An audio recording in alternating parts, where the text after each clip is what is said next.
Welcome to Season 5 of the Agile Brand with Greg Kihlstrom, where we talk with enterprise and technology platform leaders about the people, processes, and platforms that make marketing and customer experience successful, scalable, and sustainable. This is what creates an Agile brand. I'm your host, Greg Kihlstrom, advisor and consultant for Fortune 1000 marketing and CX leaders and teams as principal and chief strategist at GK5A, and best-selling author, keynote speaker, entrepreneur, and Agile certified coach.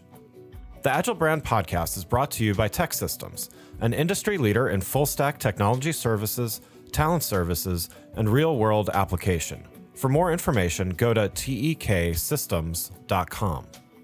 To sign up for the Agile Brand newsletter and get the latest insights and articles on marketing technology and CX, or to purchase a copy of my latest book, House of the Customer, go to gregkihlstrom.com. You can also find all my books on Amazon and other retailers. And now on to the show. Today we're going to talk about how leading with a human-centric approach strengthens recruiting, talent retention, and business goals. To help me discuss this topic, I'd like to welcome Paul Vian, Chief Revenue Officer at Apps Associates. Paul, welcome to the show. Hey, Greg, great to be here. Thanks for having me on today. Absolutely. Yeah, looking forward to talking about this topic with you. Why don't we start by you giving a little background on both yourself as well as what you're currently doing at Apps Associates? Yeah, I'd be happy to do so, Greg. So, as I said, Paul Vian, I'm the Chief Revenue Officer here at Apps Associates. My role entails essentially sales, which has been my lifeblood. I've been in sales ever since I can remember, but also incorporates marketing, client satisfaction, and our alliance partners as well. I mentioned I've been in sales predominantly all of my life throughout Europe and also now here in the US. And I really started right back in the telesales days and moving up into various sort of account management positions and then into more of a sales leadership role. The broader role that I have now certainly encompasses the entire client experience, which is tremendously exciting for me. Great, wonderful. Well, so we're going to be talking today about how companies can achieve real sustainable growth by investing time and energy towards building a human-centric approach to their business. So let's start with some definitions here. Can you describe what human-centric means to you and Apps Associates, and what a human-centric company values that others may not? Yeah, absolutely. The first thing that springs to my mind is right from the top within the organization and how we're essentially leading by example. So when you think about what may be beneficial to certain people and you think about those values, you think essentially, all right, people are here for a base salary, for compensation, but obviously it's much broader than that. I'd like to think that we focus very heavily around empathy and compassion with the employees. We really like to look at humanizing those daily interactions. So, taking the time to talk to people about their day or their weekend, not just what tasks they've got in front of them from a work perspective, but lots of collaboration, not just on email, but obviously through various different communication mechanisms, making yourself available to other people. And I would stretch that further than not just your direct reports, but other people that perhaps you don't consider collaborating with on a daily basis, but your input is very valuable to them in terms of some level of mentorship. I always like to say having a sense of humor as well, Greg. Working through a particularly challenging day or challenging task or project or whatever it might be, bringing that more human-centric side through humor certainly helps to motivate the team and to get through those difficult projects. And then a big one here is the trust that you put in what we call our associates, but the employees, giving them room to breathe, making mistakes, and as we like to say here, learning fast from those mistakes. I think gone are those days, and they should be gone, of just pure micromanagement. You've got to have that mutual trust. I think if you focus on all of those beyond just, hey, you're here and you're earning a salary, you're here to really thrive and grow within the business, making sure that you're available to those individuals are really important. Yeah, those are great points. So you're Chief Revenue Officer, as you mentioned, you've played a sales role throughout your career. Obviously, traditional sales metrics and revenue targets are still and will always be critical as a measurement of success. Does being human centric change anything in terms of your goals and your measurements of success?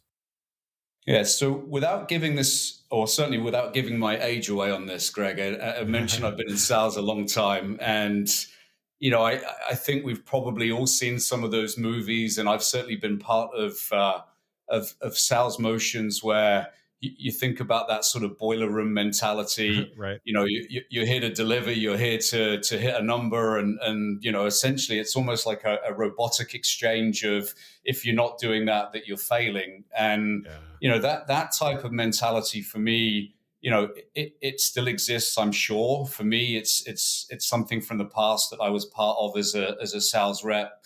But essentially, what you're doing is you're stifling and you're controlling and you're micromanaging individuals, which, as we just talked about on the previous question, you're not allowing people to really recognize that potential for growth. So you're correct. Sales metrics and goals are still critical. It's still the black and white of the job, but don't be punitive with that.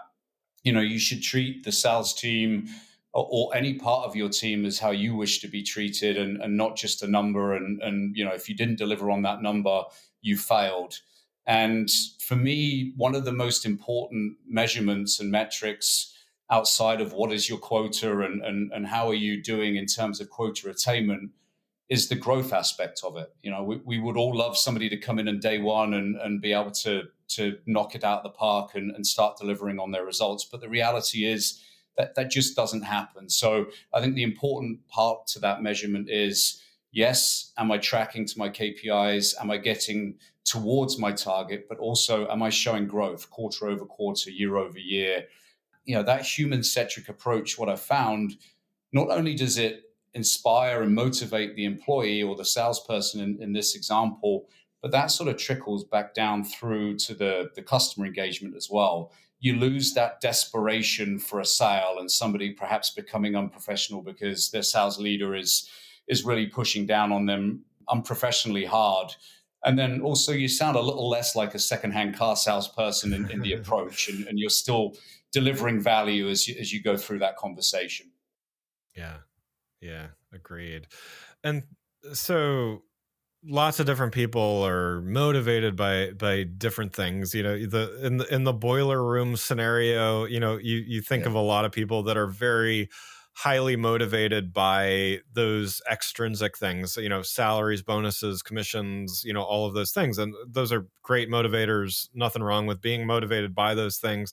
There's also people that are, in addition to those extrinsic things, they're motivated by intrinsic things. So, this could be, I like to learn, or I like to share what I learn with others and help others, mentor others. It could be many, many other things that are not necessarily tied to a dollar amount or something. How do you balance these two types of things, these extrinsic motivations, these intrinsic motivations, in order to make sure that everybody is truly engaged and also that the company wins?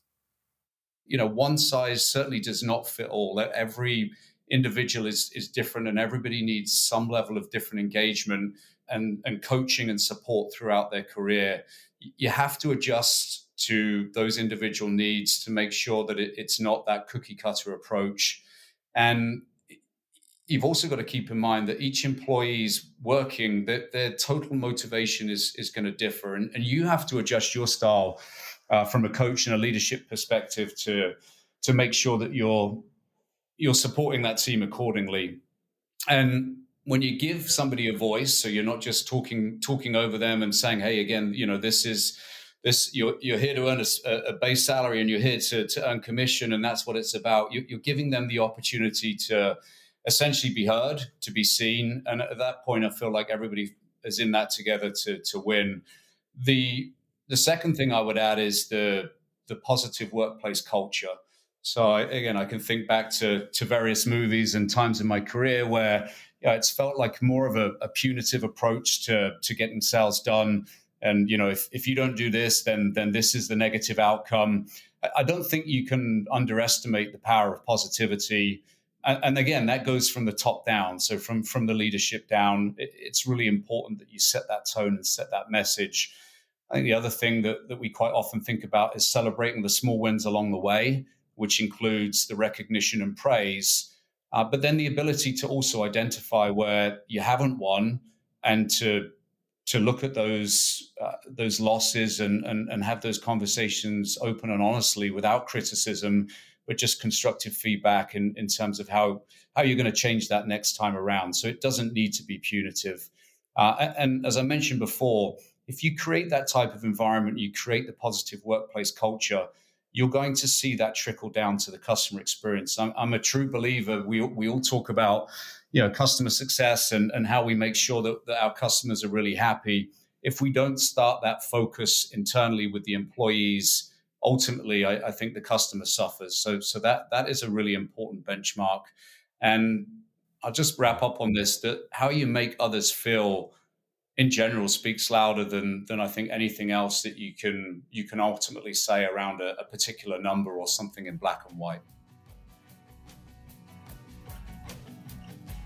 Before we continue, let's take a quick break.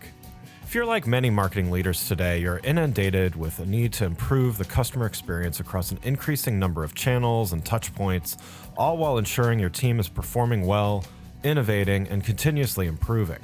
So how do you find the time to determine what's next for you, your team, your brand, and your customers? My company, GK5A, can help. Whether it is advisory services, evaluation of marketing technology platforms and solutions, or digital agencies and implementation partners, or assistance with creating strategic roadmaps and prioritization of efforts, we've done it all and served as an ally to Fortune 1000 brands in industries like financial services, healthcare, consumer electronics, professional services, and more. You can learn more about these services and contact us at www.gk5a. That's www.gk5a.com. Now let's get back to the show. You kind of touched on this already a bit, but what about, it's one thing to have a new employee be happy and excited. I think most of us, when we start a new job or a new project or whatever the case may be, there's some kind of enthusiasm in it, and that often lasts for a while. But what about the talent retention component of this? Some of these things, even some of these motivators can be short term, and people are often motivated by some things at different points or to an extent. So we're living through, it was the Great Resignation. There's lots of labels for all the quiet quitting. There's all of these things going around, and they have to do with a number of different things. And certainly we don't have time to talk about the origins of all of these, but we've got people resigning because they're not finding value in their work. We've got people quiet quitting, which, and kind of just doing less than they might have normally. And, we've got all of these other things.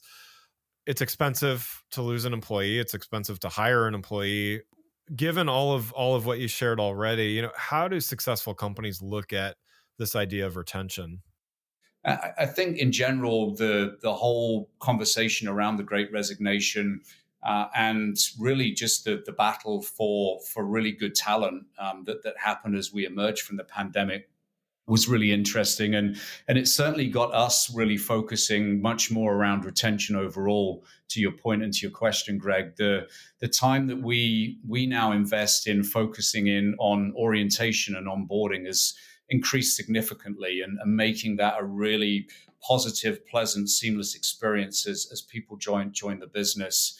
It's interesting. The company I work for now, Apps Associates, we've always had a remote work policy. We're not really an in the office organization. We're about 1,400 people and distributed across various different territories and regions across the globe. But we've had that flexibility. So we didn't face that issue like a number of organizations did, and then trying to work backwards from that and getting people back into the office as well. And then that also helps with that work-life balance that we're hearing lots about as well. That I think that is important, and I've realized that myself in terms of travel and how much time I'm spending on a plane now compared to what I was prior to the pandemic has shifted.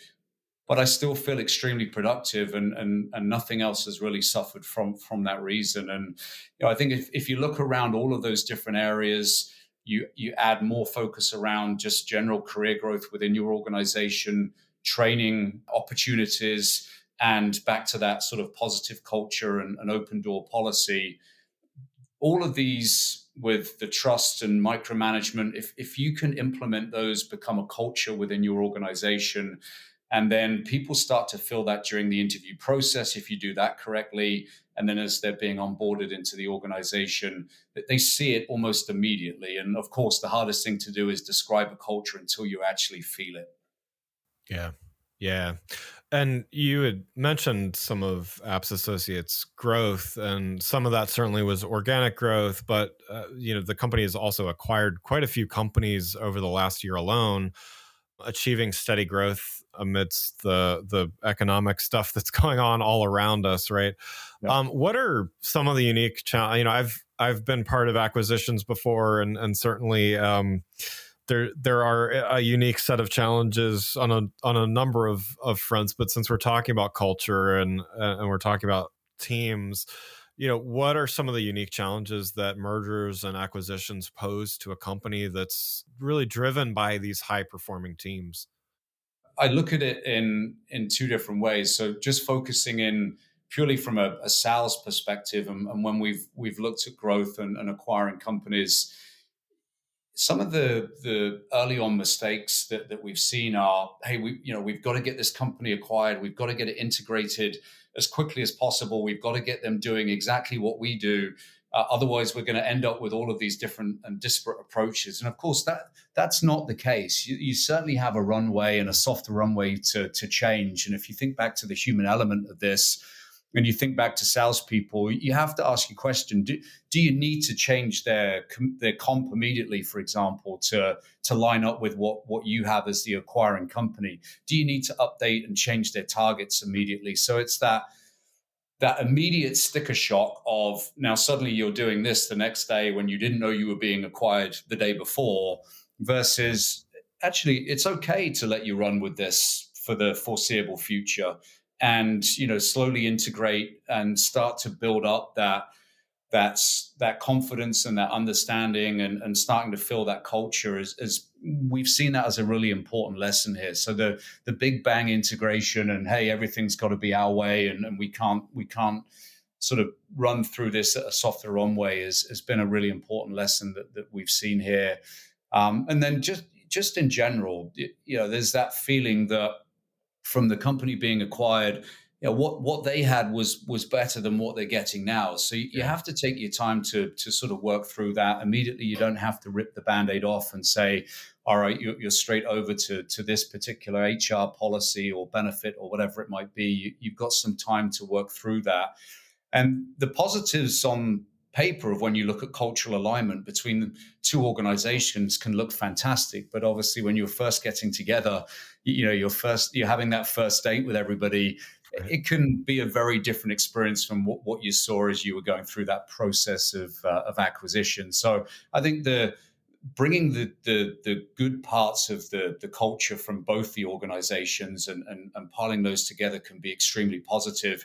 If you don't focus on that, it can obviously be a really detrimental to the acquisition and really hold you back much longer than you need to. And, we've seen things, Greg, around that smaller company mindset and moving into a bigger company mindset. You have to be really careful, again, around, hey, I've done it this way. Why don't you understand why I do it this way? And really ease people in a sort of gentle process to then show them that actually it's not a bad way of doing something. It's a different way, and this is why we have to do it this way. So, all of the fun and games of system integrations and processes, and letting go of a brand that was near and dear to somebody's heart, and we've had experience of that, and saying, look, it's a bad brand, and we want to keep elements of this in our DNA moving forwards, but having lots of sort of disparate brands and disparate approaches in the long term is going to cause us more pain. And just thinking through all of those things, a cookie cutter approach does not fit every merger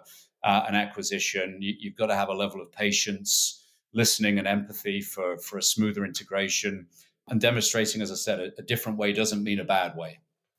Yeah, yeah. And, I think at the end of the day, even if it's logically and objectively, we can see that something might be better. Humans just aren't really great at change. They're not Right. really great at wanting change. And, some people can adapt more quickly than others. And eventually, if the change is good, they'll be happy that they ended up adopting it. But, change is just hard, even if it's good and objectively better. But, I liked what you mentioned as far as one of the positives is finding the best parts of some of these things and trying to integrate into the whole. I wonder, are there any other unique opportunities, given that change is hard and change can be a challenge, but are there some unique opportunities that an acquisition presents from both a company as well as that cultural perspective?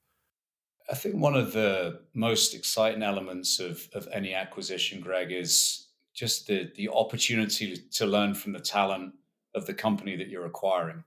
Yeah. Because you're not just acquiring assets or revenue or whatever it might be, whatever line of business that you're in.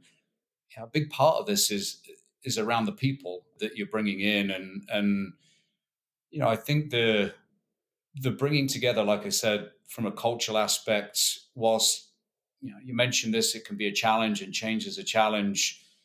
If you handle that correctly, and you don't go with, hey, we've got to solve this in 30 or 60 days, it can Yeah. really fuel what you currently have when you bring two sets of people together that have really great ideas and have built something ever so special, to be able to then take that and then create something even more special. And you've got to work hard at that. That's not easy to do. You really got to make people feel at home in the new business. You've got to work to get them really excited for the new journey and the opportunity ahead, because there's going to be a lot of concern, perhaps skepticism, and really, what is my future? Back to that change piece for any individual. There's lots of anxiety and question marks, and people need you to talk them through that and give them that sort of clear plan. But certainly the talent piece of it for me is ever so exciting. Yeah, yeah, agreed.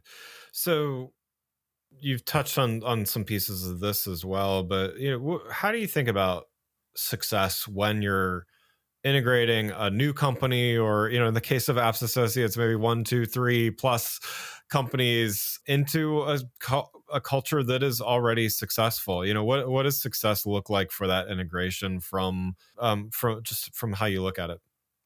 The fundamental success when I look at the acquisitions is retaining the talent that you've acquired and helping them to thrive in that new environment. Otherwise, to me, it's what was the reason for all of this? If you're going to bring and invest into individuals that work for a company, as well as whatever else that company is building, but you don't get the integration correct and you don't invest time, effort into that process, and you lose the talent, I think you can close the book and say that acquisition was not a success, and that it's not a good model to move forward. So that is, Yeah. and I could talk about several different things, Greg, but that to me is the most important part of success. Yeah, yeah, love it. Well, Paul, thank you so much for joining the show. I've got one last question before we wrap up here, and you've already given a lot of good advice. So, but I'd love to get one piece of advice just to close here. That what would you say to brands that they know they need to become more human centric, not necessarily sure how to do it, but what would you recommend as they navigate the months ahead? I would recommend that, whilst on the surface it feels like you're busy, you're back to back with meeting, you've got plenty of metrics that are being pushed down from the top, and that's in your sort of near term sights and vision.